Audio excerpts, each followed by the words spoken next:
Welcome to Armchair Expert. My name is Maximus Shepard, and I'm joined by Maximus Mouse. Hello. We now have a shared name. Well, I thought you were the boulder.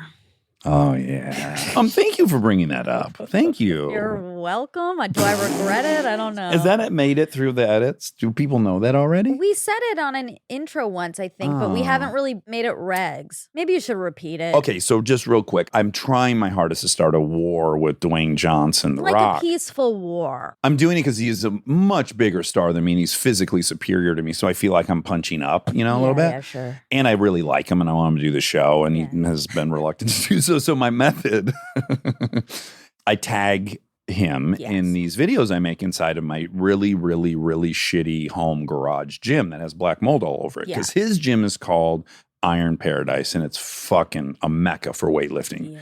And Black Mold Paradise is also a mecca. Sure, it's a different kind. And I tag him, and I have named myself now the Boulder. Yeah. Because a boulder is much bigger than a rock. Yeah. Okay, so anyways, that's why I'm the Boulder. So weird you reminded me because you hate it, but I appreciate it.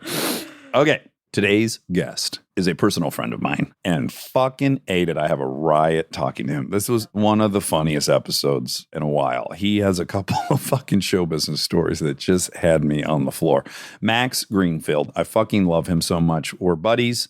He is an Emmy-nominated actor. You met him on The New Girl. He currently stars in The Neighborhood. He has a new book out that is fantastic, and he gave it to us when he left, and my daughters and I read it, and it really is fantastic. It's called I Don't Want to Read This Book.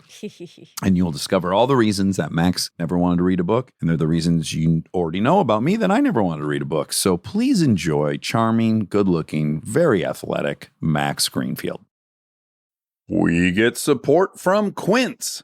So we've been talking about Quince a lot lately, and as we head into fall, it's the perfect time to reset your wardrobe with their amazing pieces. I think it's so fun to do when the seasons turn over to just spruce up your wardrobe with a couple specials, and Quince is the place. Totally. We're talking organic cotton, Mongolian cashmere, tailored chinos from just $60. Premium fit and quality you'd expect from a luxury brand designer. I love Quince. I like it understated and subtle, and I like stuff that has high quality. And Quince checks all those boxes. I love a lot of stuff from Quince. Honestly, they have incredible premium denim, which is very important for fall. It's pretty much all I wear in the fall is denim. And Quince has such a good selection of quality denim. Their stuff is so versatile, timeless, and built to last that you just grab every single day without thinking. Right. And all of that for 50 to 80% less than similar brands. They go direct to ethical factories, cut out the middlemen, so you get all that quality without overpaying for it.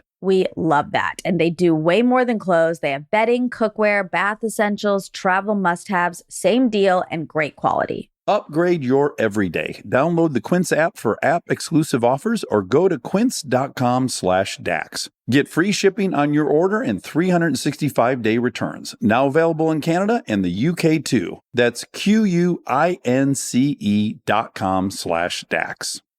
We get support from Apple Gift Card. Back to school is here, and for many, that means some big life transitions. Whether they are heading into a new grade or setting up a dorm for the first time, you want to give them something that actually supports their growth and success. Apple Gift Card is a versatile solution because it takes the guesswork out of gifting. It's not just about a new pair of AirPods for focus. It's about giving them the invaluable chance to choose the digital tools and subscriptions that suit their unique journey. They can use it for productivity apps on the App Store, movie nights on Apple TV, or extra iCloud storage for all those new memories. With Apple Gift Card, it's so empowering to give the students their freedom to allocate their own resources. Celebrate their new academic chapter. Visit applegiftcard.apple.com to celebrate their milestones and gift one today. He's an armchair expert. He's an armchair expert. He's an armchair expert. You look so young, yet you are an old Jewish man. It's really 42, and I swear to you, pushing 76. When you bump into people, do you tell them what medication you're on and stuff? There's no medication, but mentally, I'm either with it or I'm not. And when I'm not, it's scary. Oh, okay. Like you think you have sundowners or something? It's just there's nothing going on up there. Right. And to get the engine going, it takes a minute. What do you employ to do that? Is that caffeine? I need a coffee in the morning. Okay. Or else it's not great for anyone. I think we'd all agree it's not the morning right now. We were looking at 2:10. This and is you the got a nice second one. cup. Okay. Well, because around 2 o'clock to 4:30 is a real danger area for me. Me too. So when I looked at the scheduling of this, I was like, oh man, I could fall apart in a real quick. Yeah. I was like, as long as I have a half hour to get a coffee beforehand, this would have been a 23-minute episode where it's like, you just sort of fell asleep on the couch. Did you wear shorts for me? Well, I mean, Those are nice Sure. sticks, man. Those thanks. I appreciate it. I've been really working on them. I think my biggest problem coming out of lockdown, pants have been a real issue. You don't want to wear them. I don't want to wear them. Not only that, I'm not sure how they're supposed to fit anymore. Okay, sure. Well, by the way, the style has Style's changed changing. since we went in. Yeah, I know, and I'm not really sure that I know what it's supposed to be at this point. And so now, I went to my closet. I was like, I'm supposed to go to a place where I'm have to wear pants. I think, Right. and it's hard to choose. But I like my shorts. Thank God I get to go to a job every day where I wear shorts. So You're 4 years younger than me, so I bet you escaped this phase. But do you remember Z Cavaricci's by chance? big time, baby. Okay, and they're pleated. They're very pleated, and they're balloony on top. Yeah, right? I know, with the little line. Yeah. It was amazing. Those are all I wanted. They were so expensive. My They dad were. was like, you are not to have these jeans. Yeah, who do you think we are? Yeah, they were like $99 or something. I had like a single pair, and my whole week revolved around if I wear them on Monday, can I wear them on Thursday? And people won't realize. What color did you get? They were like kind of a sky blue, but a little bit of that acid wash. Did you choose them? Yeah. I went to County Seat in the mall. Yeah, I remember I went to the mall to get them, and I got a pair of black ones, but it was like they were sort of black on black pinstripe ones. Oh, yeah, absolutely. Yeah, and so those I are went. tight. Yeah, I went with those because I thought I'm only going to get one opportunity to do this. I need to make a statement. Uh-huh. And several days later, I realized this is too much for me. This isn't me. I'm making too couldn't much. pull them off. Yeah, so I didn't love them. Okay. And then I realized I regretted that decision still to this Well, then day. I have really terrible news for you because that's the fucking style that's coming back. That's what I've observed. My wife and Monica both, they're in These these kind fucking... of are actually not that, but they're balloony. No, I'm talking more like the shorts you wore at the live show. They're now wearing clothes that are 40 times too big, which I did in high school. I'd wear 52-inch pants and cinch it up. Is that for both the men and the ladies? Presumably, Ryan Hansen, who's a style icon, he's already wearing ridiculous pants. And I'm looking at these pants and I'm like, I'm unfortunately going to be wearing them in 2 years because he's always 2 years ahead of me, sometimes 5. So I would be lying to myself if I didn't think whatever he's in, I'm going to end up in. But I'm just, the whole time, I'm like, God damn those fucking pants. I don't want to get back into those pants, but I'm gonna. You know Jason Mantzoukas? Yeah, the best. He's got a uniform. He wears the same out, and I'm thinking maybe I sort of develop whatever that's going to be for me and move forward with just a uniform. That way you don't have to think about it. We landed on that virtually, which I was like, I don't think you can go wrong with late 50s, early 60s James Dean, fucking Levi's and a white t-shirt. I can't imagine you're ever going to be super embarrassed when you look at a picture of yourself in those. Not baggy, not tight. They're just fucking Levi's. So that's what I'm leaning towards. Well, if I'm feeling a little heavy, I might go black t-shirt just to hide some of the Sure. whatever's Some going on. neutrals. Just get some neutrals in there. And you're fine. Okay, so back to why we know each other. Okay, great. Of course, I knew of you as a performer, of course, and then my wife had worked with you. And in fact, you were working with my wife, and you said to her, your husband and I are in the same secret society. And that's just, she came home and she goes, oh, Max is sober. And I was like, oh, I didn't know. I had seen you, because we had not met, but I had seen you speak once. Oh, really? Yeah. Oh, that's scary. But you would come in and spoke, and I was sitting in the back, and I was like, oh, cool, right on, man. I don't know at which point this was. I'm pretty sure you were a working actor, and I was most definitely not. Okay, and so you were recognizable, and I was excited, and I was like, oh, this will be cool. Yeah, and it wasn't. And it really, I drank the next day. This will be the only time. Straight to the liquor store. I'd rather be unemployed and drunk than this guy.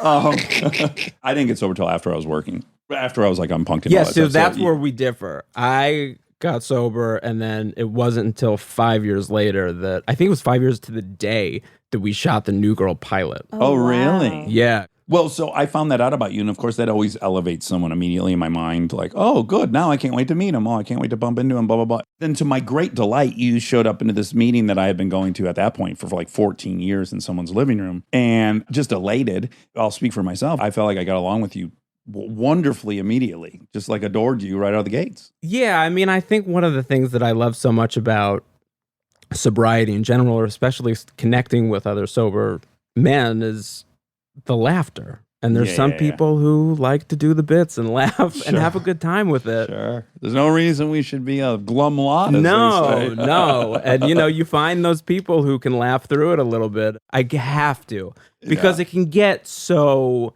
heavy in there, and for good reason. Yeah. But I have got to, and maybe to my detriment, I've got to turn it around a little bit, because You can do both. There's no reason you can't do both. You can be sincere and emotional and tell a dick joke or whatever you're going to do in your share.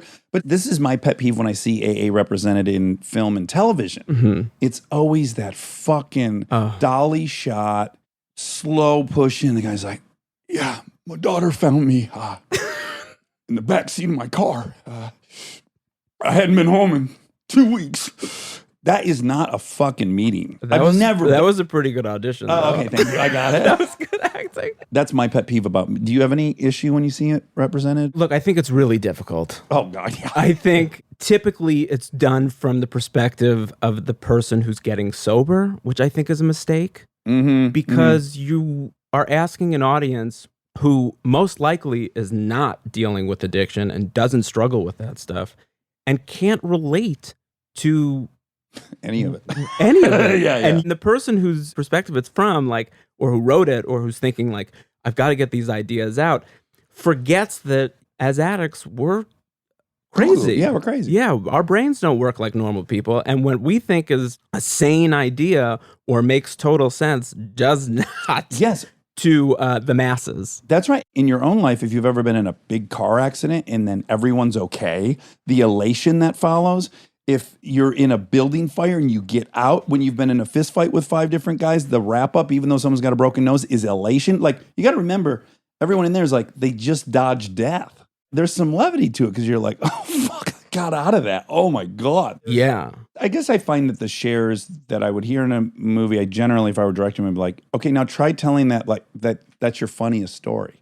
Because generally that would have gone like this, like, oh, fuck. When I got in here, my fucking daughter found me in the back seat of my car, dude. I had not been home for like 3 weeks. Like, that's the general delivery. Totally. After you've got some mileage between the event and Again, though, you're then giving that to an audience who's like, why is he telling it like it's a joke? I know. There's no win. I know. And in fact, I had my first experience with it where I was watching a pretty well-known person on a talk show recently talking about recently getting sober.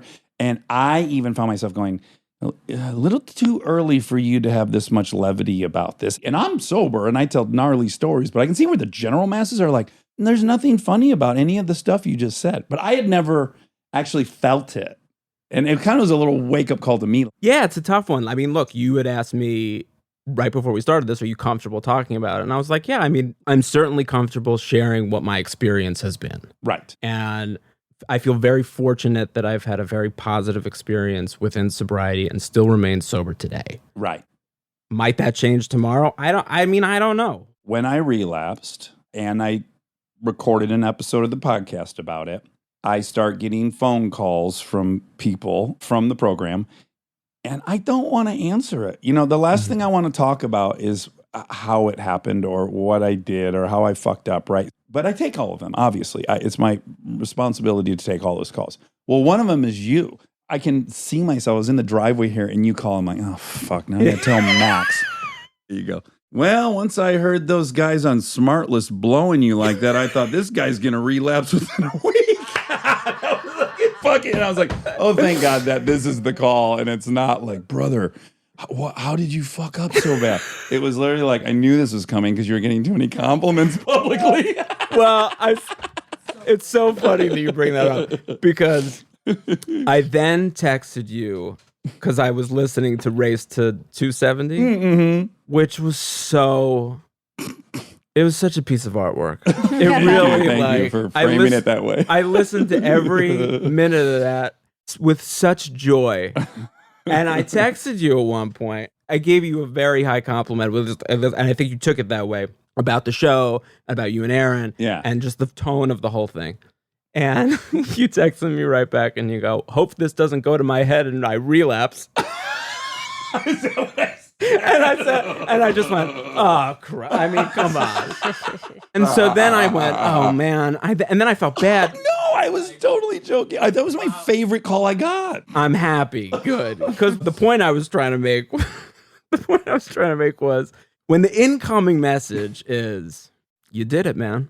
Yeah. You're killing it. Yeah. It's not that like it goes to your head. It's how do I then ask for help? Yeah. Like, who do I fucking go to? Well, there's that. And then it wouldn't be right to say that, like, I lost all humility in success. I'll tell you what did happen is I had all these things to lean on when I started getting honest with myself, right? Like, oh, this is heading in a direction. This is getting out of control. But then I could go, but I'm doing really well this year and the show's doing well. Like, to have things to lean on in that way, it's dangerous. Totally. Not in that I was walking around thinking my shit didn't stink, because that really wasn't it. I just had a lot of shit to lean on. And that's what I was worried that I was conveying to you afterward. To me, my experience with it was I can remember being in a position where I'm really struggling making a decision whether I'm like, ooh, I've gotten offered 2 jobs and am I going to take this TV show or that TV? And like really losing my mind over it. And because of everything on the exterior that's going on with me, it becomes then difficult to then go to somebody else and go, hey man, I'm really struggling with this. It's hard to find that person who you can go to. Like, look, I remember when I first got sober, or when I first came in, and it took years and years of truly, beating myself to the ground and thinking I was going to die and getting worried that was significantly, or was definitely going to happen, and realizing I don't want that to happen. And so I had a moment of clarity. I can't attribute it to anything other than whatever it is. And I decided I don't want to do this anymore. I need to be honest, not only with myself, but the people around me. I need help. Did you go to treatment or you? Yeah. Oh, you did? Okay. This is a great story. Yeah. It involves Kristen Bell. Oh, wonderful. Kristen Bell was one of the first calls that I made on my way out of treatment. Really? Oh. Drinking to me was always a problem, but it didn't really become like a real problem for me until I tried to stop. And then I realized quickly, I was like, I don't think I can stop this. And then you're like, oh, I'm drinking for all these different reasons. Now I'm drinking because I can't stop drinking. Yes. It has now further lowered my self-esteem and self-image to admit it to myself that, like, this is a nightmare. Yeah, like, when am I going to die? It's going to be soon. Totally. And every night you're just like this. I'm like, you have like a little lucid moment where you stare at the ceiling, and I'm going, no, I'm going to pass out at some point. Yeah. And then you go, it's really a coin flip if I wake up. Yeah. And that's a bummer, man. Yeah. And you keep doing that, and it gets real scary. And so there was just one moment where, like, anyway, but prior to that, I tried all these different things to quit and to stop. I'll do yoga, whatever, like all the bullshit. So at some point I run into Kristen and her ex-boyfriend, Kevin, who I was friendly with both. And I don't remember if it was Kevin or Kristen. I'm pretty sure it was Kristen. She had mentioned she had just rescued a dog. She was like driving downtown and there was a dog on the street, and she was like, pull the car. This is my recollection. I don't know. No, it was but she's like, 1,000%. pull the car over, and she saved this dog. And she was telling me this story. And she's like, now I got to find someone to take the dog. I go, maybe a dog's the answer. Oh, of course. And so I go, I'll take the dog. No. Oh my God. And so she goes, really? And I go, yeah, let me be the hero. Oh my God. Oh my God. So she goes, well, okay, you should come to meet the dog. And I was like, do I really have to? I was like, I know I want it. She goes, you should come meet the dog, and I can't give you the dog right away because I need to take the dog to the vet. She has a swollen vagina. Swear to God. I go, all right. So I go over to her house. I'm like, literally cannot see straight. Like, I'm looking at the dog that's running around, and I was like, looks like a dog to me.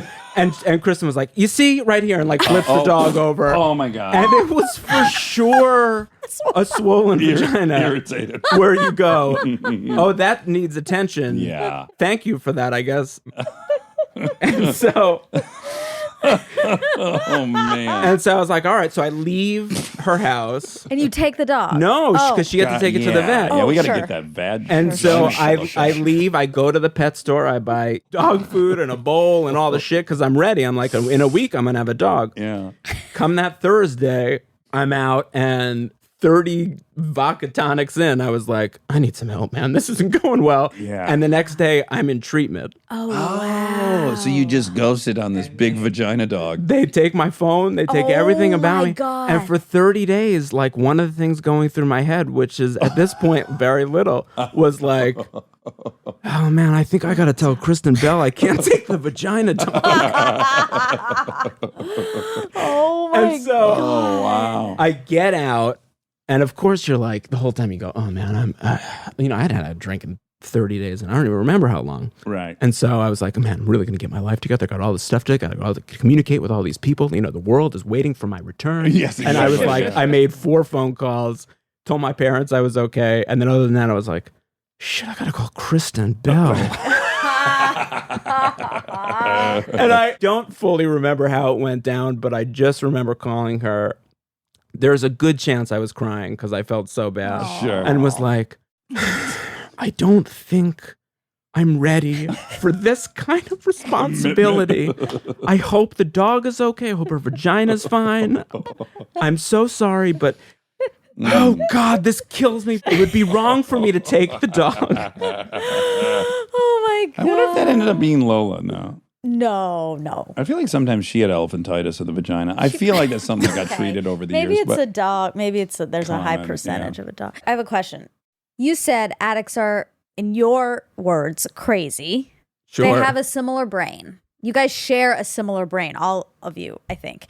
And so sometimes I wonder, how does that go in these meetings? So there's no one with a different brain to say, or to have any different perspective. Like sometimes I think, like, oh, Dax is sitting in a room with all these people who are just like him. Totally. But you see it all the time between Eric and I. Yeah. It's like basically one of us is in that state of mind that is untenable and cuckoo, and most of the other people are not having one of those kind of episodes. And then I just say to Eric, like, yeah, man, I had the same thing last week. Yeah. And then so But it's episodes, but I mean more like the way of thinking. It's very similar. mm-hmm. And so if everyone is thinking in the exact same way, sometimes I wonder, like, but no one's there to present a different way of thinking. Well, when somebody is in their disease, Mm-hmm. there is something about somebody who is not in their disease but understands what that person is thinking and can Yeah. share their experience to that person to pull them out of it Yeah. and to potentially make a better decision and a more sober decision. That's why we need each other. It's like I can't make a decision sometimes for myself, Right. but you know, I lost my sponsor last year, and At the mall? Or? he would have liked that. Oh my God. I hated that. We've He already was bu- talked no, about he it. was We've already bu- talked about it. No, it's fine. He was buying a pair of Z Cavaricis. Jesus. And they and only had black pinstripe. He said, no one would fucking buy that yeah, pair. no. And he was like, if this is the only pair, fuck this. Oh, man. But I would always say about him, I was like, he made the best decisions for me Yeah. in my life. Right. And he made every great decision in my life for me. 'Cause Yeah. I That's what's phenomenal is we can do that for each other, but we can't always do it for ourselves. But- And I got to say, that is the magic of the program, Monica, is that if a sane, rational person stepped in and then instructed us on what to do, we would jump them.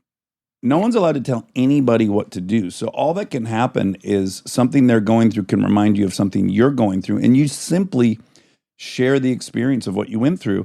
It's up to them to take something from that and incorporate it, but nobody there is allowed to tell anyone that their thinking is anyway. The only thing they can do is trigger like similarity I don't know if it's an addict thing. It's certainly a me thing, but like, I don't want instruction. I don't want someone with an agenda. That's why I'm a fucking alcoholic. I got a lot of people with agendas around me. You tell your thing and I might agree with you and I might trust you. And I look at Max and I'm like, yeah, this dude he knows exactly what it's like to be in my mind. The moment you had where you got scared, yeah. For years, I acknowledge I was an alcoholic, but it was kind of cute. I thought it was cute. Like I was Bukowski.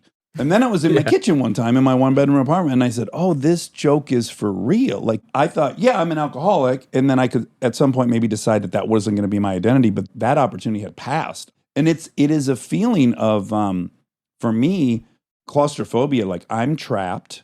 I'm on a ride I can't get off of. I'm not in control whatsoever. And I don't think you can get off this ride. It's very terrifying. And I think you got to feel it to really know, because I knew intellectually what it meant, but I didn't know what it meant emotionally. Yeah, totally. And I get in trouble sometimes where feelings are really, really tough for me because it's hard for me to articulate my feelings, like because they feel so big and so overwhelming. And that's why experience is something that I can tangibly deal with and I can understand. And I can share experience, I can hear experience, but feelings is a weird thing. Like 7 years later, I might be able to say, I now understand what I was feeling in that moment. Yeah. But when it's happening, it's just too much. Are you a middle child? Only. Oh, baby. Oh, baby. Will you take a nap at a crowded party? I'll take a nap right now. Yeah. Okay. This is consistent. We have a few only child friends. And these folks will take naps in the middle of a party. Like there's something really gotta go to interesting. bed. Yeah, well, you gotta take at any moment. Yeah. Yeah. Because I became successful acting much later. What age? 31, but had grinded for a long time. Yeah. And a lot of like our contemporaries were people that I viewed as heroes for a long time. And now I'm meeting them, I'm working with them, I'm friends with them. And a lot of the times when I'll be out or somewhere and I'll have an experience where I'll be talking to, whomever, and I'll be halfway in and I'll go, this is going really well. Yeah. And then I'll just bail because I'm like, it's only going to go downhill from here. I got to go take care of me. I'm going to go take a nap and be like, get out because you can only fuck this up. I only have a single memory of you and I being out in that scenario. And maybe I've forgotten some, but we were both at Upfronts one year. I guess it was only like 3 years Your ago. Maybe. opener to me was, what was incredible. I think you had just flown in because it was in New York. Yeah. And my wife, Tess, who worked at Fox, we were together and you came up and you were saying hi to everybody. And you go, oh, I just watched an episode of your show on the plane. You have the milkiest, whitest skin like Tom Cruise in Far and Away. I did. But you're leaving out the most crucial part. Well, please. I said, your body is fucking off the charts. You were on a couch, which is impossible to have a six-pack when you're sitting on a couch. And there you were with your shirt off. You fucking looked amazing sitting down. That's not possible. And yeah, you look like T. Cruz in fucking Far and Away. And I can see his body in my mind about ready to fist fight in that movie. And it's something to remember. You did it. Well, I was equally in that moment like, this is the weirdest opening from any person ever. But I also was like, really flattered. Good.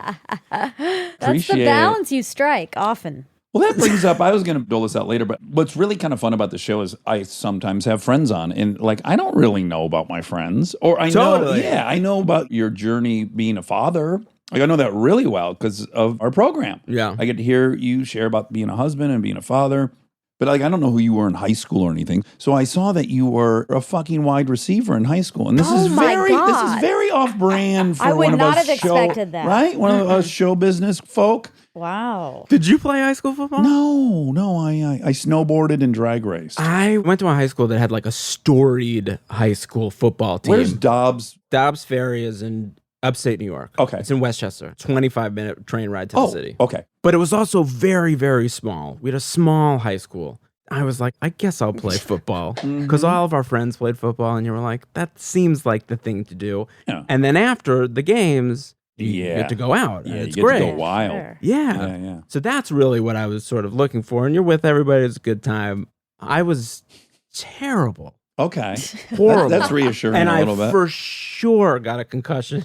now that that's been like a topic of discussion. Yeah, CTE. I immediately was like, oh, I know. One time for sure I got one. same. There was a guy on the other team. There's always one guy. Everyone's like my size. And then there's one guy who you're like, oh my God, we're going to have to tackle him. Someone's dad's on the team. Yeah, totally. And so this one guy like goes over the middle and he catches a ball and I hit him at the goal line and don't remember the next 3 minutes. But the only thing I remember was the coach yelling at me going, "You're in right now." And I was on the sideline and I was like, "Hey man, I'm sorry. Didn't I just do a good job?" Yeah. I think I died there for a minute. Totally. I did like wrestling though. I wrestled in high school. You wrestled in high school? Yeah, again, Okay. not good at it, but I No. loved practice. I loved practice. It is a very specific personality type that can go into wrestling, and it's not athletics. It's an insane control addict. Discipline. You think? Yeah. Yes, because Oh, the yes. fucking diet is insane. Like kids cutting weight in high school, like for real, like they're boxers. Like that's a level of willpower that teenagers aren't supposed to have. Your frontal lobe doesn't work. We had, again, small schools, so there wasn't like competition for the weight classes. Okay, all right. It was just guys versus guys and girls versus Yeah, girls. totally. And there was like two kids that were really good. And then there was me who was like, I can wrestle 145, just put me in, man. Whatever you want to do. And every once in a while, I'd have to like cut 2 pounds. I'd be like, Okay. all right, well, just don't drink on Thursday. Right. And so it wasn't that big a deal. There was a few matches, though, that I went into just deeply terrified. I wrestled this one kid from Pleasantville who was one of our friends, had cousins on Pleasantville, and this kid, Justin, was on their team who was a real wrestler. You knew. I knew of Justin. My friend Brian from our school, as I'm sitting on the bench, starts telling me that he had been telling his cousin that I had been talking shit about Justin. Uh-oh. And I'm looking over at Justin, who's got like a shaved head, who's like, nobody really shaves their head totally in high school. Right. And Justin had a shaved head and like looked like Channing Tatum. Yeah. And I was just like, man, there's no way this kid weighs as much as I do. Right. And he's looking at me in the way like, listen, I know Brian's having his cousins talk shit. I know you're not actually doing it, but the whole situation is annoying to me. Yeah. And I'm going to take it out on you. I'm going to put you down quick. Yeah. Yeah. And I walked into this thing and was like, I'm just going to lay down, man. I mean, this guy grabbed a hold of me and I was like, let's just end it. And just sort of like crumpled to the ground and was like, here, man, just get on. There it is. There it is. You got it. And Good he job. fucking pinned me, man. And I've never been more excited for something to be over with. Yeah. But also kind of embarrassed because everybody's Yeah. like, what was that, man? And I was like, I don't want to talk about it. I think this was even both of our favorite moments of Race to 270 when Aaron tells the story of having to karate fight a girl. And then, like, of all the directions you think the story's going, man, it did not go. He just kicked her in the stomach. Oh my His dad God. was like fucking cheering him on. I mean, what? And he felt terrible. But just how loose the two of you would get on that show. It makes me really yearn for more Aaron Weekly. I I'm like, know. what's happening next? I'm figuring it out. Yeah, man. Yeah. What's his weight at these days? He's around 275. Like he didn't. So he kept it off. Yeah. He's done That's a really good job. unbelievable. Yeah, because he found love afterwards, and he this great girl Ruthie, and they live together. I think she's on him pretty good. She works out a ton. So, And what's Charlie at? oh my God, Charlie's at like 150. no, I think he told me his goal on Sunday was 208. Our goal's to meet now. You know, He's not for lost the a sake of lot the of show. weight. Yeah, he's lost 62 pounds. Does he still own the gym downtown? He doesn't have the CrossFit gym anymore, but he does have a studio where he does private training. Yeah, I remember seeing him long time, like when CrossFit was just starting out here. We would all go to this place called CrossFit Hollywood. It was on La Brea. And I remember there was like a handful of guys in there, and I remember seeing him in there and being Oh, like, really? Yeah. Oh, you knew of him before the show? Yeah. And I remember looking over and being like, that dude's big. Yeah. And In a way that you can't really generally get big. Like, no, that that's height a with genetic. that Yeah. That's genetics, man. Yeah. And then I remember he opened that gym downtown, and I remember going down there. We were shooting Your Girl downtown once, and I was like, oh, I'm just going to go over to the gym. What is it? Rec Center? Yeah. And I remember I was like, I'm just going to go over there because I know he owns that gym and that's worked out nice. over Get there. outta here. Yeah, man. That's You were so nice. dialed. And his wife, Erica. who I don't think was his wife at the time, they like opened it together, That's I think. right. Yeah, They and she owned was it super together. nice, and she used to work out at Hollywood too. She's a beast too. She's Great, incredible. really nice people. Yeah, but I mean, her buns and stuff are off the charts. Like they belong together. They're a good pair, yeah. We always joke because we're a pod of like whatever four 75. families, and we Basically. always joke about like when are we going to start wife swapping? Like that's inevitable. We're all going to get bored, and we've all concluded like it's just going to be all the other families waiting for those two. Like no one's there's no swapping. It's just going to be a line to Charlie and Erica. Like all the dads will be sitting there waiting, and all the That's the next podcast. Stay tuned for more Armchair Expert, if you dare. We are supported by Auto Trader.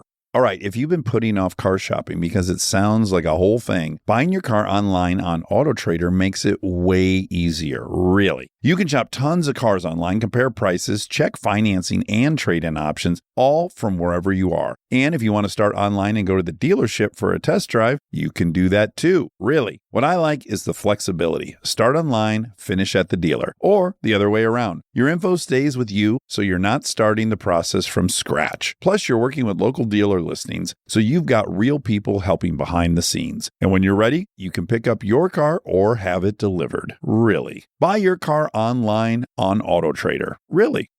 This episode is sponsored by BetterHelp.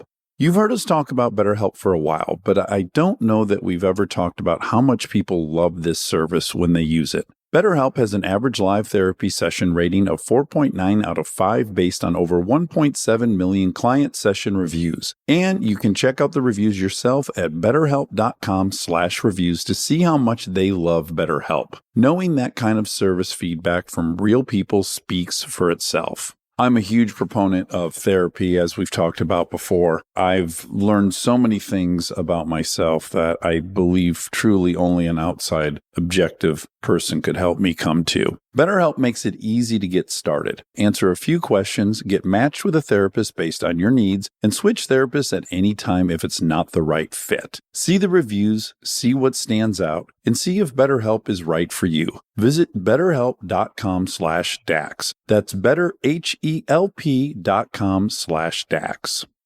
Thank you to our presenting sponsor, HP, for supporting this episode. Parents, you've got enough on your back to school list right now. Ink cartridges do not need to be on it. They just don't. The HP Smart Tank printer uses a refillable ink tank and comes with up to 3 years of ink included. It's the last printer you'll ever need. To learn more, search HP Smart Tank.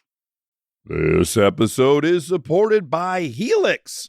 All right, let's talk about something we both really care deeply about: sleep. It's the most important thing. I've had my Helix mattress for years now, and I genuinely think it's one of the best investments you can make for your home. Mine still feels just like it did when I first got it. Well, that's the thing. It's not one of those mattresses that caves in after 6 months. These things are built to last. And I'm a side sleeper. I ordered a side sleeper and I get hot, so I have cooling. And I can't tell you how much more comfortable it is to be in there not sweating and tossing and turning. Cooling is really important. I've read that you're supposed to sleep a little bit cold. Mm-hmm. So I also have cooling. And they have over 20 models, so it's not a one-size-fits-all situation. You just go take their quiz and they match you to what actually works for your body. Plus, they've got cooling upgrades, which heading into summer, non-negotiable. Truly. Go to helixsleep.com/armchair for 20% off. That's helixsleep.com/armchair for 20% off. Make sure you enter our show name after checkout so they know we sent you. helixsleep.com/armchair.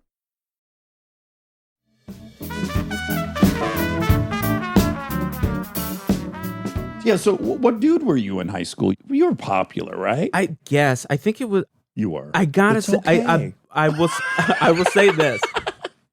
A lot of it is really blurry, and it's hard to know who I was at that time. Part of the sobriety thing was like, I don't know where I am, who I am. Yeah. I am not grounded on this earth at all. I'm never present. Yeah. And all of it became clear once I got sober and began recovering from that. Yeah. You're right. I won't speak for you, but yeah, like drinking was it was the first thing of my identity. Totally. If I went to someone's house, I'd always bring like a 12-pack. And if they looked at me weird, I'd just be like, oh, this isn't going to be a match. Like I like to fucking rip it up. That was my hobby. And that was all my free time was that. But like I could drink with anybody. Yeah. Same, so it was like, same. I drink with those guys, I can drink with these guys. So like whatever the vibe is over here, I'm down. But that also leaves you in a place where you go, I don't really know who I am. Yeah, you haven't defined yourself by anything else, but you like to attend parties. Like, he's like kind of a good time up to a point. Then it gets a little weird. I And think he keeps going when we go to bed. that's right. I think he goes someplace else and does that all over again, maybe. Wait, so how old were you when you started drinking? 13. Oh, wow. Wow. Yeah. But like, you just grabbed something out of a fridge and decided, let's try this? Or you were with buddies or something? yeah, it was that first time where you just like, I think it was like a keg party or something. You have one, you go, I don't know what that is. You have two, you go, should I have another one? You have three, you go like this. Wait a minute. Yeah. I want to do this a lot. I was a really late starter because my dad was a recovering alcoholic. So I knew better, right? And I had delayed it for a very long time. And when I made this intellectual argument. I even went to my mother and I said, look, I know you don't want me to drink, but I am going to have to find out for myself. I can't just take it that I'm going to be an addict because dad is. And so I'd already made this decision. And then I guess after that, I was in my kitchen and I opened up the fridge and there was like 4 beers. My mom didn't drink beer, but we had beer for other people. And I was just like, well, here we go. Let's try this. Drank the first one, very similar, like, okay, it doesn't taste awesome, but whatever. And then about like almost finishing the second one, it just felt righter than anything's ever felt. Yeah. I like myself right now. I dated a girl for a minute who at some point went like this, when you have a couple of drinks, you're like a normal person. And I went like this, thank you. That's what I've been saying. God, nobody fucking gets it. I bet we share this as well, which is like there are so many more prominent reasons why I was an addict, but the genetics, a lot of childhood trauma, blah, blah, blah. But I would add into that pretty significantly was the beatdown of 10 years of auditioning, not getting anything. Like that was a pretty brutal experience. I needed many hours of the day I wasn't thinking about how bad I was failing at that thing. Yeah, I mean, that definitely played a part in it. I mean, it definitely like took the edge off of feeling terrible about myself. But when I got sober, again, I was not anywhere near working. Right. Yeah. And I remember that first year, I was questioning everything. I was like, do I want to be an actor? Am I being an actor for the right reasons? Do I just want to be famous? Like all these like weird things. Yeah, because you got a new relationship with the honesty with yourself. Yes, Yeah, totally. yeah. And so I was really like, we are at ground zero. And so I remember getting into an acting class, and the woman who was teaching the class knew my story and was very, very nice and was like, look, there's a waiting list for the class, but I know what's going on with you. I'm gonna let you in. It's probably like 3 months. And I go, thank you so much.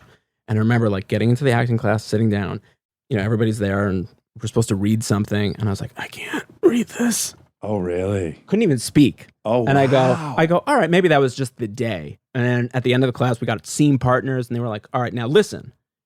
She mentioned the word commitment. When you rehearse with your scene partner, that's a commitment that you're making. So you need to really commit to being with your scene partner and rehearsing these scenes. And I was like, commitment means you do not have a choice. You are doing this. And I go, this is a new word for me, and I have learned it, and I will abide by it. And so I drive to this girl's house who I was supposed to like be rehearsing a scene with, and I parked outside, and I looked at her house, and I went, I can't go in there. And so I pick up the phone, and I really like sat there for a while, and I go, I honestly cannot do this. But then I was conflicted about the commitment issue, and so I called this woman whose assistant answers, this poor assistant, and I pick up the phone and I go, hey, is Leslie there? And she's like, no. And I go, listen, I'm sitting outside of my scene partner's house. I can't go in there.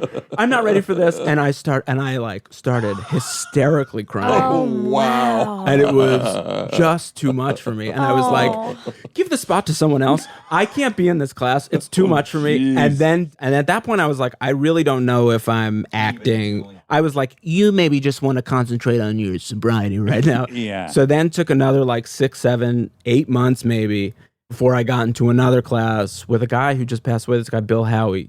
He was a really great acting teacher, a lot of stand-up comedians in the class, which was good for me. But he like really set it straight for me and taught me acting in a way that really made sense to me at the time, which was be of service, which was a big word for us, to the story. Yeah. And that way, you're not making it about you. You separate you from the whole thing. And I go, this makes sense. And then all of a sudden, I started doing my best work. And it really was because Bill was like, that's how you do it. And then you just attack story and you be a part of it. You separate yourself from the entire thing. Yeah. And I go, oh. And so, I mean, then it was another 4 years before I got New Girl. But you met your wife sober then? No. Oh, you did? No, we had 2 years before. Oh, okay. Because I want to know the complexity of like, I've had my own horror, right, of like being unemployed and Kristen can't decide which of the 25 projects she wants to do. I've been in that position and that's its own unique issue. But I also imagine there's some unique pain involved with being married to a casting director, knowing that in some levels she has the keys to the kingdom in some way. Was that a stressor at all?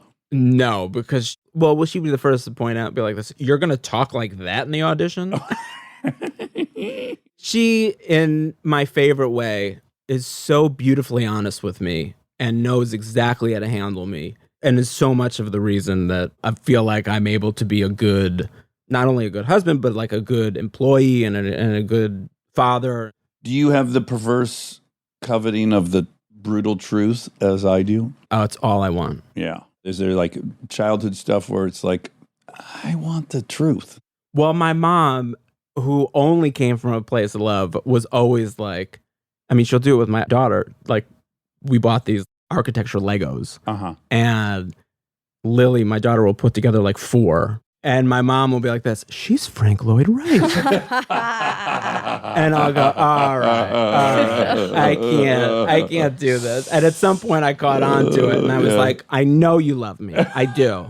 Not only like I'm just okay, but I also know like I'm also capable of being real dumb. And so well, that brings me kind of to something I didn't know about you that we also share, which is, so you wrote a children's book, or I don't know if it's a children's book or a young adult book or what age bracket? Yeah, it's for beginner readers. Beginner readers, and it's called I Don't Want to Read This Book, right? Yes. And I didn't know that you two struggled to read. Yeah, and I figured this out late in life.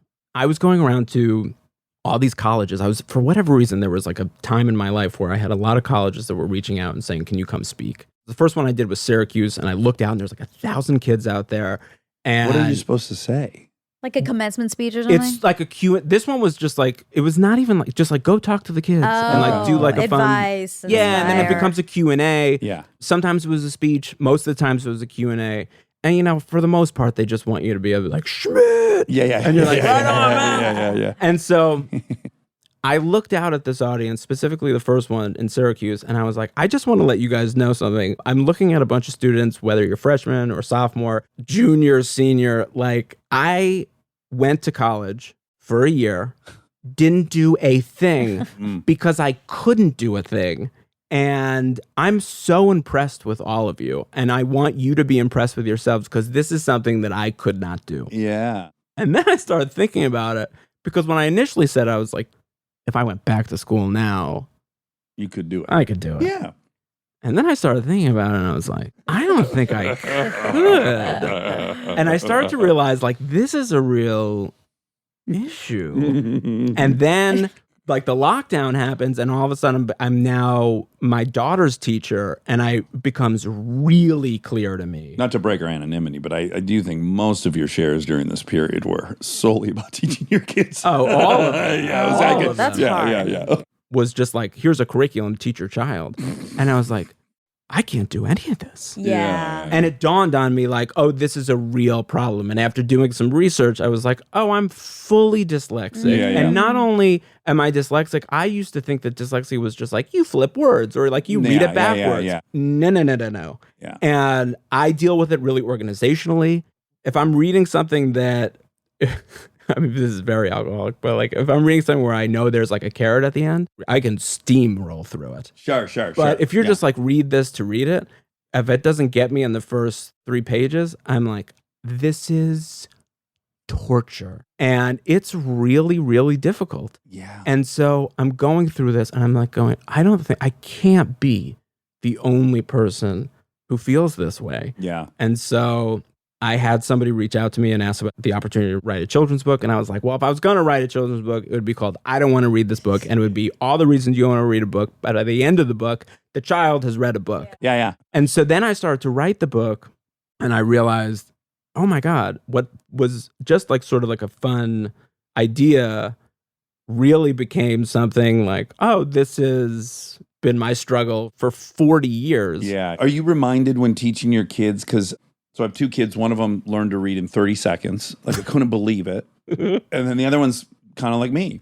Mm-hmm. And as much as I remember the frustration, I've forgotten many of the details. So it's like I'll watch her and it's exhausting. I forgot about how exhausting it is. Like to go through it in the way you have to and sound out those words and you can't sound out words and the whole thing. By half of a paragraph, I can see in her, she's fucking exhausted. Yeah. And I forgot that part of it. Like it's just overwhelming on an energy level. Yeah, totally. And I think there's also there's all this expectation, and every avenue a teacher tries to take with a student is to try to get them to a place where they love reading. Mm-hmm. And it's like, look, I love a lot of things, and there's other things where it's like, it's just not my thing. I don't dislike it. Yeah. I just am like, I don't love it. Yeah. You know what I mean? And to fall in love with something, I think is a big deal. Mhm. So to expect that these kids are supposed to fall in love with reading is such a high expectation. And I think if you're a child and you can't articulate yourself and you don't fall in love with it in the way that I think that they think that they're supposed to, Yeah. it can be really a shameful thing for It these is, kids. yeah. You feel guilty that you can't enjoy this thing everyone's enjoying around you. Yeah. Totally. And it happens at like when you're learning to read, it's right around 7, which apparently, I don't know how true this is when kids start to compare themselves to other kids and they start to look around and they go, why is he taller or why is she Yeah. short? Like whatever it is. And to be able to look over and be like, so hold on, wait, they finished the whole book? Yeah, they're on page 40 and I'm on page 3. It's a big deal. It's defeating, yeah. Yeah, and so much of like that ability is tied to how smart you think you are. Of course. And one yeah, has nothing yeah. to do with the other. Yeah. Well, we just had BJ Novak on and he said the simplest thing, which the written word, it was a crude method for us to pass knowledge from one human to another because we couldn't send a video of us passing the knowledge. Like we revere it in a way that maybe we've missed the point. It's a system of symbols so that you can get what's in my brain into your brain. But there might be a much better way for me to get what's in my brain into your brain. Yeah. That could be around the corner. There should be shame around it. The goal is to get the idea in your brain into mine. Yeah. They've switched the term learning disability to learning differences. I like that term, differences, because like I notice everybody, especially like when you see people, when you work on a ton of sets and you see everybody approach the same thing differently. Yeah. Yeah. Everybody does it differently. I don't know one person who like goes into a scene and does it the same way as another person. Yeah. Everybody's got their own thing. Yeah. And it's the same way with reading or writing or Yeah. learning in general. Well, what I wish I had known as a kid that I later learned in a Malcolm Gladwell book is just that, like, I grew up knowing that dyslexics had twice the rate of incarceration as adults. So it was like, here's bad news, you can't read, and then here's some worse news, you're You're gonna twice go as to likely to go to jail. jail. And then in the Gladwell book, it's like, you're also twice as likely to be a CEO. So it's like, we have some friends of ours that have a kid that's diagnosed as dyslexic, and I'm like, yeah, it blows right now, but let me tell you what you're going to get. Your retention of what you hear people say is going to be off the charts. It's going to blow people's mind for the rest of your life. You're going to be able to hear someone tell a story and remember it better than they can tell. Like, that's the skill you're going to develop. Like, you're going to develop all these other skills that are probably more practical and more needed on a day-to-day basis than reading. Yeah, and you're going to hear and see and process things in a way that nobody else is going to. It's going to Yeah. be specific to you, and you might do something wonderful with that. That's right. That's right. The book, how was it received by the family? They like it. They were really that's excited. They were great. really excited. At some point, I was like, this is going to be another book that they don't care about. Right. And it's certainly getting to that place because they're like, enough already. Yeah. But I've been reading it to my son, and it's one of those books that you can perform, which I like. Sure. I like. That's your strength. Yeah, it's basically one big monologue. I like including them in what I do and what Tess does. It's fun to include them. I think there's and I understand this, the instinct to keep them separated from what we do. I don't.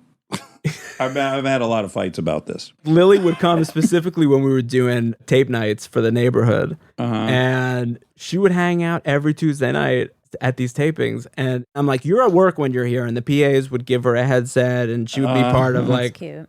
And it was the best. And she gets to see like all of these people work as a team and be a part of this thing and having a good time doing what they love to do. And that's their job. Yeah, they're going to get And a it's paycheck like, on Friday and it's for like, that. you can do the same thing. Like, you shouldn't be victim to just doing a job because it's a job. Like, you can do whatever you want. Like, your career can be something that you love and have fun at. I think the real thing is just most parents that are in this industry who have children, they remember the struggle and they remember all the rejection. And I think that's what they're really objecting to. Like, I think the notion that their kid's going to walk into 1,000 rooms and find out they weren't right is what scares them. And maybe not have success. Like, just because you guys have it, it's the point. It's that statistic. Like, there's a chance they're going to just struggle. That's right. But the So job there's a fear. itself, I don't think is something that someone wouldn't want for their kid. Yeah, Like, I if you agree. can have I agree. gainful employment in this industry, I worked in the automotive industry for 14 years. It's Also, not, if you just take success out of it completely. Yeah. Because I think everybody has their own definition of what that is. right. Yeah. Hold on half a second. Yeah, this is worth it. You're interrupting Max Greenfield, who just told a story about some dog you tried to pawn off on him with an enormous vagina. Do you remember this? Wait, what? 15 years ago, right before I went into rehab, I had offered to take the dog that you had found downtown. And you said, I can't give him to you yet because I got to take him to the vet because he has a swollen vagina. Or she, rather. You probably said Maybe she. she. And then I called you approximately 30 plus days later, and I said, I can't take the dog. I don't think it would be good for the dog, and I'm not ready for that type of commitment. I guess our question is, do we remember the dog, and what did she find Whatever a home? happened to her vagina? I don't remember exactly the dog, but the reality is I have rescued many a dog in Los Angeles, but I do remember one having a vagina problem. Oh my God. No, I do. It had like a vagina, like a baseball mitt. Oh, yeah, catcher's mitt. Yeah. Yes, you showed it to me, and you said, "No, I can't. This is why I can't give you the dog."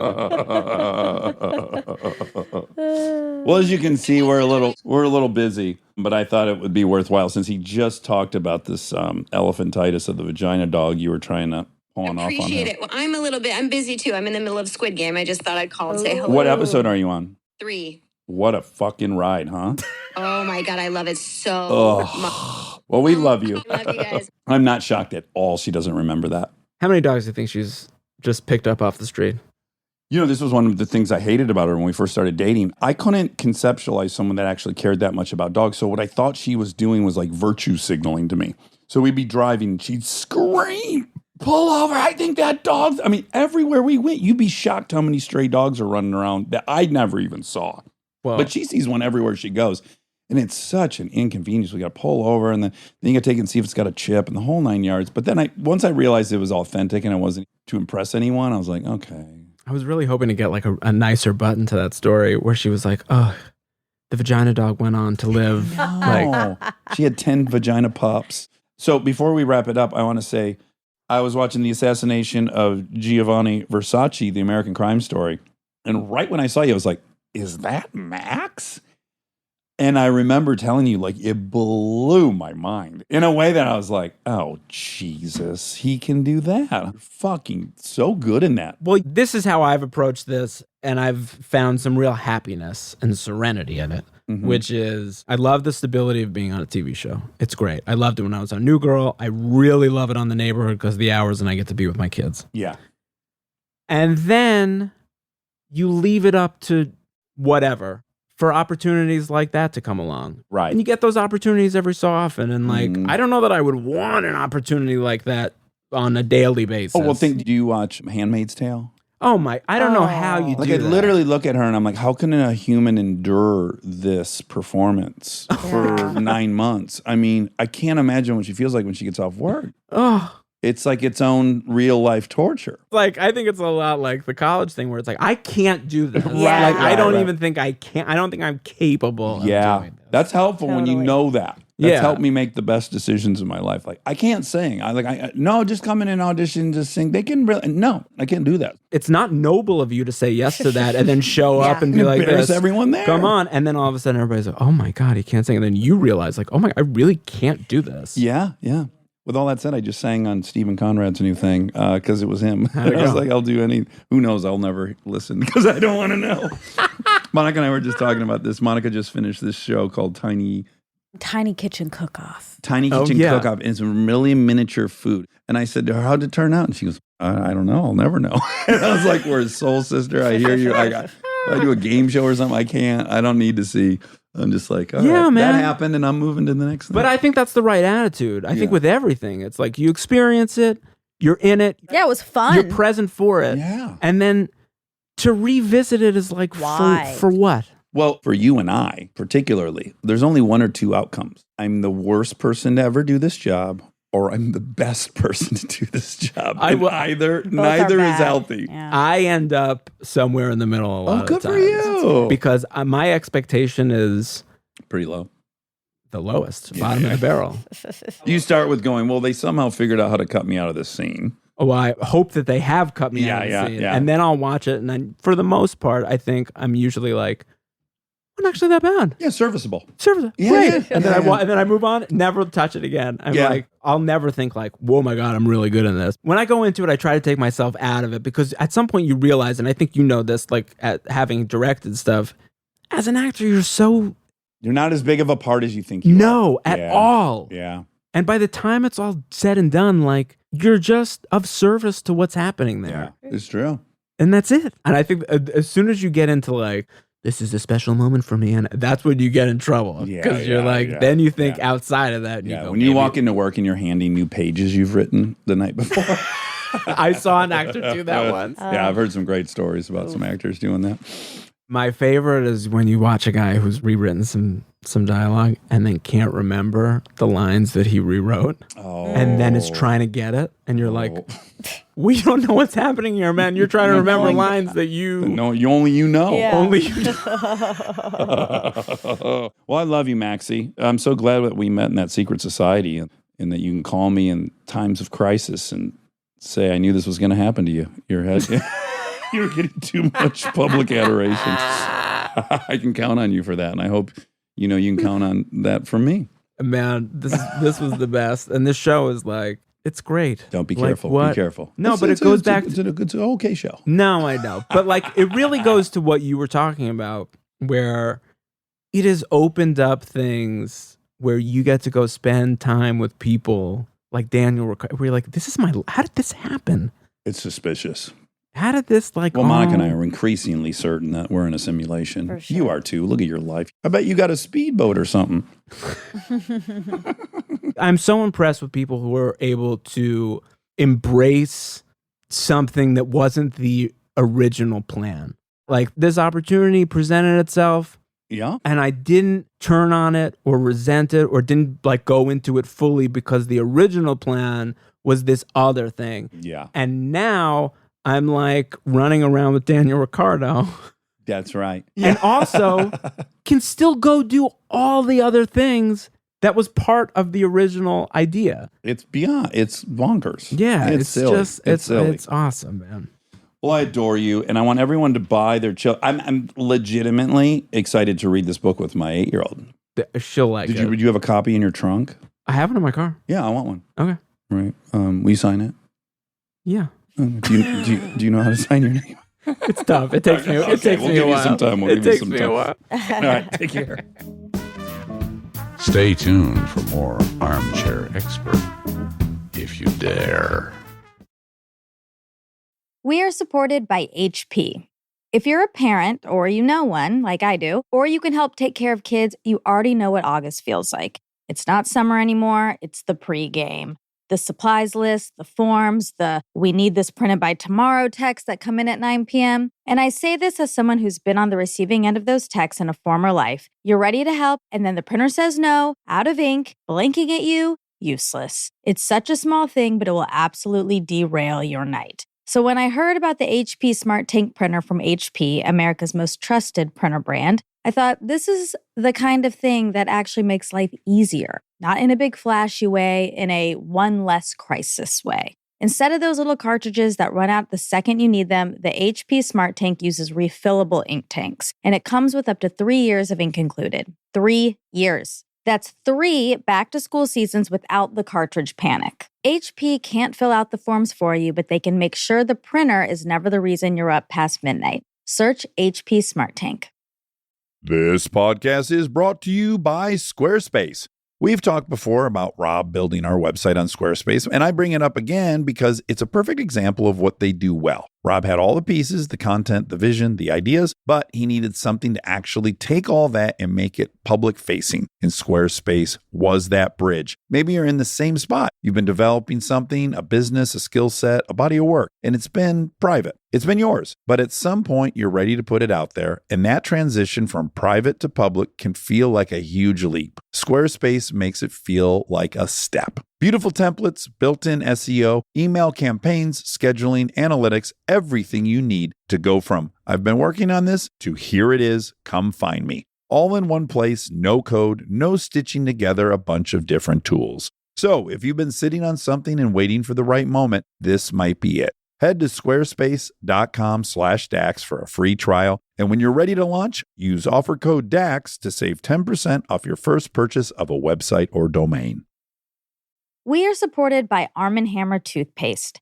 I feel like so many parts of our lives have gotten a little overcomplicated, including toothpaste. There's always some new ingredient, new promise, new thing you're supposed to suddenly care about. Arm & Hammer baking soda toothpaste keeps it simple. Powered by baking soda, a time-tested ingredient you already know and trust for a clean you can actually feel. It removes up to 3 times more plaque in hard-to-reach areas compared to a leading toothpaste, and it gently whitens. And if you hear baking soda and think, wait, is that gentle enough? Arm & Hammer is actually a less abrasive toothpaste, and it is designed to protect enamel. Myth busted. It's also the #1 dentist-recommended baking soda toothpaste. I am a broken record on Arm & Hammer toothpaste. I love it. I've been using it for years and years. My dad first introduced it to me, and I've never gone back. I've also gotten a lot of people on it, and once you go to Arm & Hammer, you won't regret it. My personal favorite is the Arm & Hammer Peroxicare toothpaste. It improves gum health while gently removing plaque and surface stains, but also just my mouth feels so clean after. They have so many. They have advanced white toothpaste, which is great. I also use that. Complete Care toothpaste. Everything is perfect. Try Arm & Hammer toothpaste to taste the difference. Feel the difference. Shop at your favorite retailer between August 2nd and August 15th to save $1.50. Arm & Hammer baking soda toothpaste. Save $1.50 August 2nd through 15th.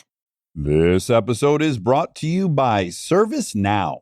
Look, I have my dream job. I get to talk to folks I admire like crazy and ask them virtually any question that I want to. I can't imagine a better way to spend my time. But even dream jobs have some not so dreamy parts, the stuff that gets in the way of the actual work. Now, that's where ServiceNow's AI specialists come in. They don't just tell you what you should do about your busy work. They actually do it, start to finish. Cases closed, requests handled, no extra work for you. So you and your team can focus on what matters most, which for me is, are they obsessed with male bodies on the same level as I am? They never are. To learn how to put AI to work for people, visit servicenow.com. And now my favorite part of the show, the fact check with my soulmate, Monica Padman. Rolling. 400th. This is number 400? 400 for us. Man, I kind of wish that would have happened exactly on February 14th. I'm sorry, it didn't add up. You just know how much I like those, like the You like evenness. squares. Squares. Rubik's Cube. It's the Tetris. 14th today. Oh, okay. That's a good positive spin. Okay, I like that. Yeah, but It's not. no. It's a bad Rob, positive no. spin. I mean, while we're recording, it's the 14th. I know. It's like a really big stretch. But look, silver linings. It is nice to know that I'm not the only one that's not allowed to get away with shit. That was nice. I'm glad I saw you just Call Rob out. pull Rob's choker collar a little bit. Just give him a couple pops. What a 4 years. What a 4 years. Lucky My duckies. Lord. I don't want to say I ever got in the doldrums because I certainly didn't, but I do feel bizarrely energized for our show this year. Yeah, it's going to be a good year. Yeah. There was a ding ding ding about Tres Leches. I guess I can. Oh, let's get into that. Yeah. So it was our friend Erica, Perfect 10 Charlie's wife's birthday yesterday. And her favorite cake is Tres Leches. It is? Yes. So then I was like, oh my God, I got to find the best Tres Leches here. And then I started doing Yeah. some Googles. Uh-huh. That's your safe spot. Googles? Searching for things on the internet. Yeah. That's your AA meeting. Yeah. I found one, but shit kind of hit the fan. We thought she had COVID. And then I dropped all my responsibilities for the Tres Leches. But I'm still planning on seeking a good one out Yeah. and bringing it to her. Well, I sent her sugarfish. Uh-huh. And I thought, well, Charlie's going to want to eat it. And he a big boy. He Very. needs his protein. Mm-hmm. Because I sent 3 of those whole meals. You know the meals? Trust me. Trust me. If you guys don't live in Los Angeles, I'm so sorry that you can't have sugarfish because it is the best sushi place, hands down, in my opinion. Can I tell you an embarrassing admission that occurred this morning? Uh-huh. I attended a Zoom meeting, Mm-hmm. and a couple things about it. One is, in the last 16 years, I've been to maybe 5 co-ed meetings. Okay. I only go to men's meetings. Right. And then my story about why I only go to men's meetings is that I need to be taught how to be a man in a healthy way. Okay. I tried the other way. Uh-huh. And so I need guidance from men. I need to know how to be a husband and a father and all these things. That's the story I've been telling myself, right? So I got on this Zoom, which my friend invited me to. People were all over the country. It wasn't a lot of people. There was probably 12 people on this Zoom thing. Yeah. And it was co-ed. And then what was Nice. so cute is there was 3 different couples that are in the program together. That's Sitting in great. their chair, right? I was so interested, and it was so a different point of view that I enjoyed being able to just listen to, right? Yeah. And I started thinking about my story a little bit. I was able to admit to myself, I also don't go to meetings with women because I'm fucking terrified of y'all's emotions, Mm-hmm. it scares me so much. Yeah. I'm going to share what this guy said. I think I can do this in a way that's ethical, but a person was sharing that when they first got sober in the 80s, part of their work was they would go to this ward called the Yellow People Ward. Okay. And this was the ward of the hospital that everyone there was dying of liver disease. Oh, wow. And so every person in there is yellow. Oh. And many of the people, he said, had like football size protrusions coming out of their stomach. And they were there offering the program. Mm-hmm. They're going through the ward. If you're ever interested and you want to go to a meeting. Yeah. And the person was saying how many of those people that were dead yellow and had visible livers said they Said don't no. need that. Yeah. And I started thinking oh, that's right.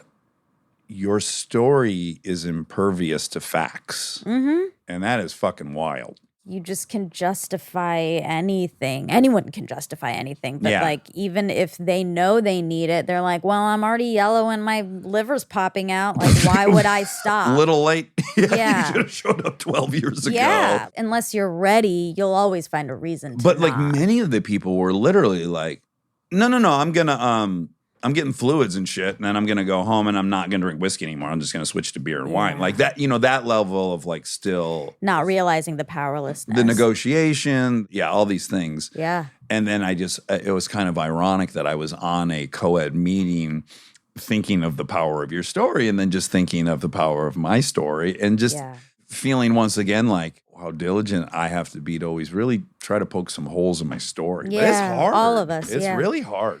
It is really hard. Because your story makes you feel safe. It's the way you've decided the world makes sense to you. Yeah, if you don't have one, then what do you have? I Right. mean, who are you? What does it mean? Where are you going? Where did You're you in come free from? fall. Yeah. So it's like you need one, and yet you got to really police yourself.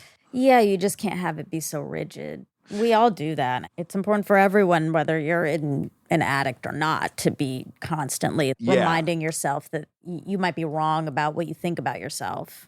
Well, and that's kind of what my share was. Is like it's so obvious in alcoholics. We call it denial, but it don't stop at alcoholism. Yeah, you know, it's in every facet of everything we do.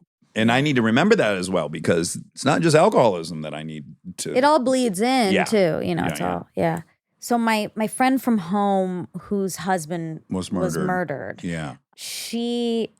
I was going to see her when I was home. I didn't get a chance to, but I was like looking her up on Facebook and like seeing what she had been posting and stuff recently, and I saw she's starting a scholarship program in his name. He was a golf pro and like loved helping kids, and she's starting a scholarship program for kids who can't afford golf lessons. Yeah. I was just so impressed by Turning it into something productive. yes, Yeah. like she has every right to just wallow and have self-pity and Oh God, yeah.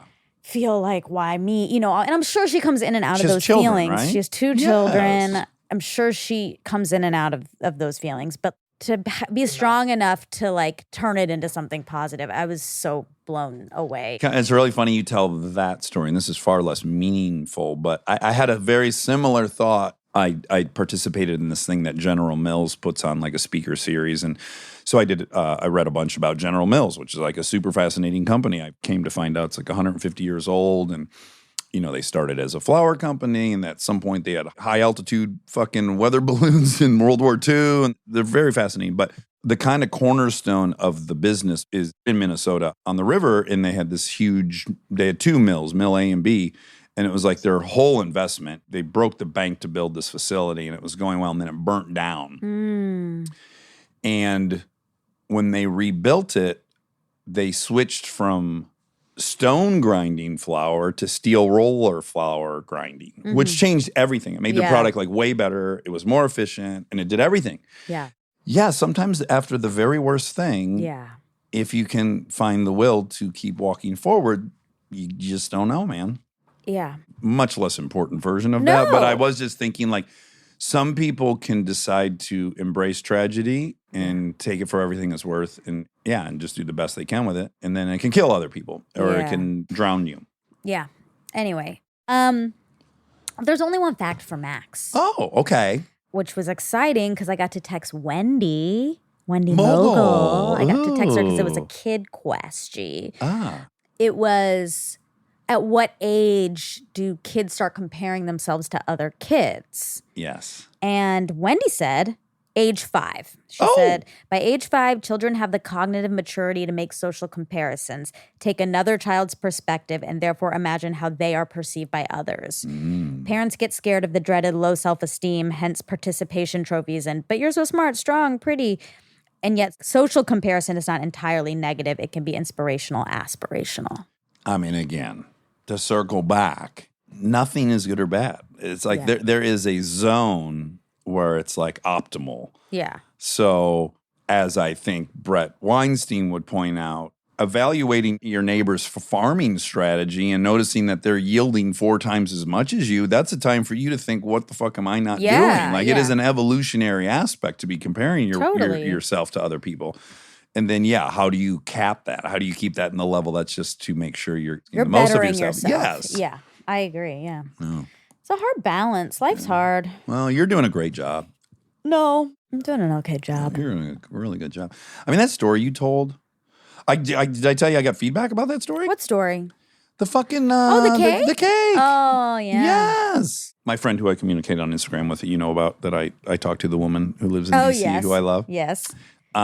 She loved the Stacey Abrams, of course. Of course. Yeah. Who didn't? But she loved your case story. And I was like, I know it. Something so benignly magical. You know what you are? You're like my Delta 88 that I bought. It's like, it's shockingly boring.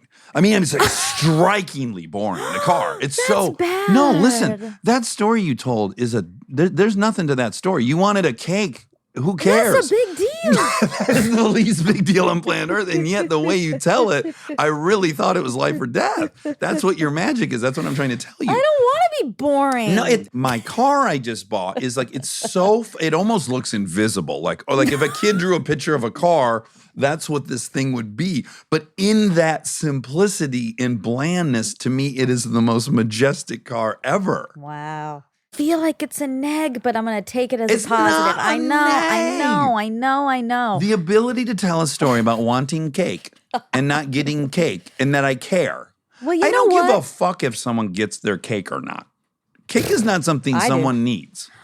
But I Speak for care with yourself. my life that you get that I strawberry know. cake and that it's as wet as you were expecting it to It be. was wet. But I think maybe people like that there was a moral. There was a moral to it. It was a fable, It was really. a fable. Maybe that's what it is. You tell fables. I do. And they're pretty, I mean, again, I don't want to trigger you, but they're often the fables are about the service industry. I know I was about to tell a story about my dry cleaning, but I guess I won't. That's one of the best stories I heard in 2021. Or is there a new Yeah. development? No, there's not. Okay, but the original story, I was captivated. Yeah, sure. How many garments were ruined? 8? Yeah, so, okay.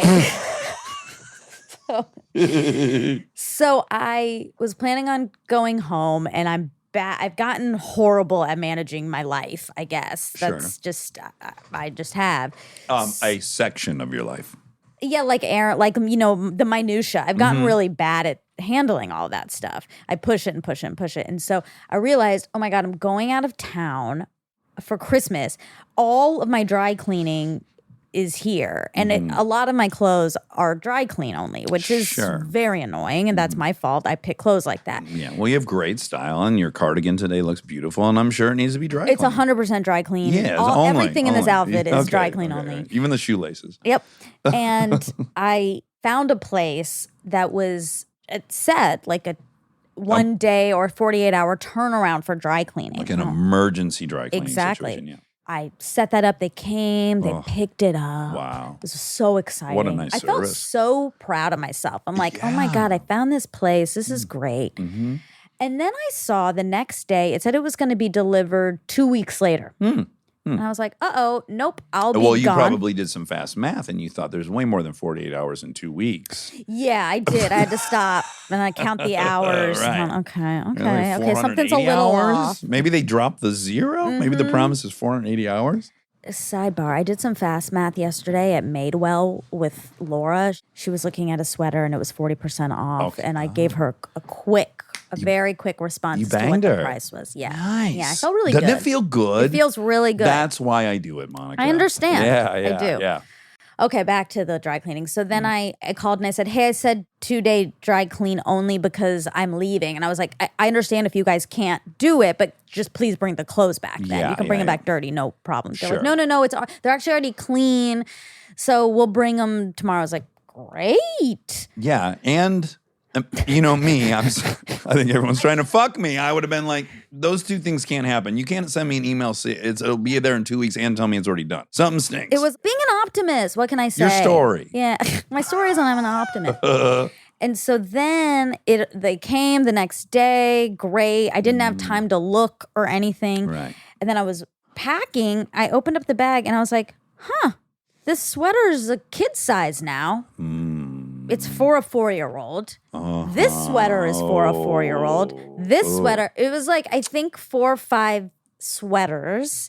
I mean, And let's just, I think, they had a stink. but Jesus Christ. They weren't even fucking clean? No, they were clean, but they had a stink. Like a chemical stink. They had a Detergent stink. It was a very specific it. detergent. They had been washed. Is it that fucking smell I hate? You know that Yeah, I hate that. it's a stinky Yeah, that detergent. very specific one though that I don't like. Da- Okay. Downy. I'm not supposed No. to say No. that. It's not that I love Downy. I don't like that thing that said, you know what the thing I don't like. Yeah. But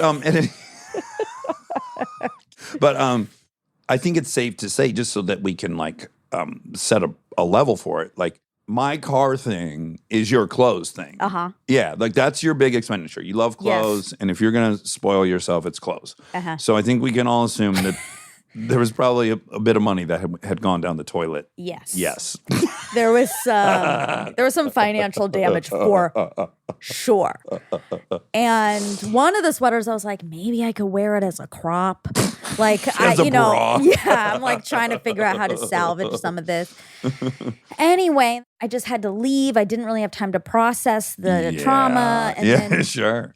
I never called. Yeah. Then that's become a whole thing where a lot of people have encouraged me, you gotta call, you gotta call. Hold them accountable. Yeah, but I'm like, well, they're not going to bring my sweaters back to life, and they That's can't right. repay me.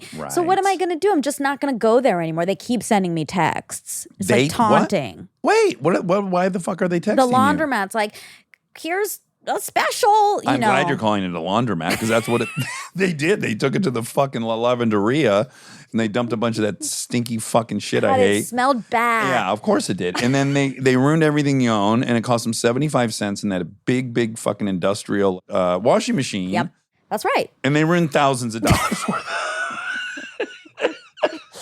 No one's going might to feel as- bad for me. Of course because- not, but they might as well have put a fucking Rolex in that goddamn dryer and put Honestly. it on for 3 hours. And then I thought one of my pants was missing. I Oh, also then I kind of went off the deep end. I was like, they also lost some of my pants, but then I found those. Once that little mouse gets fucking fire in her eyes, Yeah. The everyone little boss baby. who drives around in her own town car. Yeah. Still want to make that into. If there's any publishers out there, here's our pitch. Like, Yeah. we're not coming to your office. No, this is it. This is the fucking pitch. I want to do a children's book with Monica about Monica as a little girl boss who has her own car service so that she can run the show. Okay? That's the pitch, guys. Take it or You- leave you it. Take it or leave it, and you come at us with names because we don't have a title. That's what right. it's about. And we're done. We're And not we're gonna not- we're not gonna write it. Yeah, but- and we need a ghostwriter. Yeah. And an illustrator. And that's your pitch. God, would I love to read my girls that book. Maximum Mouse. Fuck, that's the title. Oh shit. Maximum Mouse. Pretty good. Damn. Anywho. So, anyways, that story, y'all just heard the 4.5-minute version of the closed story, Yeah. and there is a 26-minute version Sure. of it that I heard at the dinner table. I'll never forget where I was sitting. I was sitting at the dinner table, hearing the story, and I was on goddamn pins and needles. And that's when I realized, like, the story ended, and I felt like I had just read the Iliad. I was like, what a saga. And that's when it hit me. There's really no substance to that story. It's all you. You're the substance of that story. No, Dax. There's a moral, and the know. moral is What's the sometimes moral? they can't bring your sweaters back to life. Oh, yeah. It's a punitive story. It's like, should I have spent more time out of my life? No. I shouldn't have. I made the right decision. You did the exact right thing. But they are texting me a lot, and I do feel like maybe they're going to push me over the edge, and I am going to have to call. Yeah. I mean, I had the exact same thing, and I behaved the exact same way as you, which is my car was stolen for like 20 hours the other day. I don't know if we even told that story, but We didn't. 1 second version of it is just simply, I'm in the sand dunes with Aaron for his 2-year anniversary. I get a call from Kristen. I think your car was stolen. What do you mean it's not at the house? Did you drive it somewhere? No, I didn't. I open up this app. God bless this could be a shout out for Chrysler. They got an app, Uconnect, that you can start your car with and shit on your phone. So I fucking open it up in the desert. By God, and I was like, I wonder if I can track where the car is. Hit the button. I get an address in 1 second, Lancaster, which was wild. Yes, that is crazy. And then Kristen took the whole thing over, and within, hours, she's already gotten the car from Lancaster and it's home. And while we were in the dunes, I was thinking like, I fucking love that car, the Hellcat. I'm just obsessed with it. Yeah. I love it. And they don't make it no more. So I'm thinking like, fuck, the car's stolen and I can't get another one. And I'd have to buy a used one and all this shit. And then it just crossed my mind that when I drive that car, the reason I like that car is I drive it at 100% of its capability everywhere I go. It's going as fast as it can fucking go everywhere it goes. And then it occurred to me, there's no way that the thief drove it the way I do. that car's a handful. Mhm. Rear wheel drive, 707 horsepower. Okay. Oh my God. If you're driving I at don't know what that 100%, means. you better know what the fuck you're doing. There's no way this criminal did. So then it crossed my mind, you know what? That's probably the nicest little ride my Hellcat's ever had out to Lancaster. He probably drove it at 50%. Wow. And then I reframed the whole thing. Ding, ding, ding. Silver lining. Silver Lining Playbook. Wow. Starring Bradley Cooper. And then when Kristen picked up the car, they asked her, do you want us to dust for fingerprints? Oh. And You said no? Yep. And I'm going to tell you why. Okay. You already know why. Well, because of the, sometimes you can't buy your sweaters back. Well, yep. I need go no further. You figured out the moral of my story. No. My house was robbed when I was doing Baby Mama. I was in New York a decade ago. Maybe a part of those glam ring robberies, right? They came to the house and they fingerprinted and they did the whole thing. And then 6 years later, they catch the glam ring thing. And then it occurs to me, oh, wow, that was all at the same time, same neighborhood. So I call back this thing and I go, hey, I just want to say, I'm pretty sure I might be a part of that. And the guy said, oh, yeah, that makes sense. Let me look into it. Call me back 6 years later. And he goes, just got off the phone with the fingerprint department, and they're going to run the prints, see if it's a match. And I go, okay, so that they never ran the prints? And he goes, no, the backlog on running prints in L.A., if it's not for a homicide, is like fucking 10 years or something. Oh. We live in a city of fucking 10 million people. Yeah. That we don't have the resources to launch an investigation Sure. of who's. It's insane. It's not going to happen. Okay. The fucking prints aren't even going to get run. It's one more thing in someone else's system, and nothing's going to happen from it. Yeah. And they keep it moving. Yeah, I get that. That makes sense. That's logical. That is similar It's to the exact same sweaters. thing. I'm going to make other people work, and nothing's going to Yeah. happen. This guy is fucking has his own struggles. Clearly, he stole my car. He's probably not. I know. He probably doesn't have a great I did podcast. feel bad for him. Of course you did. Like when Kristen broke my penis, that poor girl. I do. I feel sad. But okay, speaking of her, it's kind of worth saying there's a picture of her with Lancaster police that people don't like, and it's because of this. Oh, I fucking hate that. What is morally fucking repugnant is that there are police officers who see black people and assume the second they see them that they're the worst black person they ever met and dealt with in their life. That is a fucking moral failing. Yeah. Conversely, to look at a cop and to think that that is the worst fucking cop you've ever dealt with is fucking bullshit. 100%. It was specific to that. They've had some issues. Oh. Again, I don't know about that, and that's likely true. I mean, obviously, it's a systemic epidemic issue in police departments, most certainly. Yeah. But the person that she met in real life who was helping Her. And you, yeah. and then there was just viral video where a plane landed on top of the train tracks. Have you seen this? One guy and the person inside the plane's knocked out, and these fucking 6 cops are pulling a human out of the fucking plane, and literally they get him out in 1 second later the train hits the fucking airplane and destroys it. And these are 6 or 7 guys who have fucking children who just did that to pull someone out of a plane. So that's also the truth about cops. Yeah, I'm not trying to get into a cop But conversation. I wanted to, just a little bit. Like, that's also, everyone just needs to know every individual deserves the benefit of the doubt. Yes, I agree. And there's systemic racism in police departments that needs to be confronted. Yeah, I agree. But also, I'm just saying, because people don't understand the context, and the context is your car was stolen, and that's why she was around those cops, and that's why she took the picture. I see that circling, and I'm like, no one even knows. No one even knows what's going on. So that is what happened, and that's that. But anyway, 400th episode. Oh, God, Happy I got really birthday. hot just now, didn't I? I think because it's Kristen. Yeah. If it was me, if I had done it and then people were pissed, I probably would have a different feeling about it. But it's like, just how fucking dare you have not been any of the, know nothing about a situation and decide whether or not Kristen was ethical or not. Yeah. Happy birthday. Happy birthday, Rob. Thanks. Great job, Rob. Great job. Really incredible job, Rob. Getting us to 400. Well, See you for 401. I love you. Love you.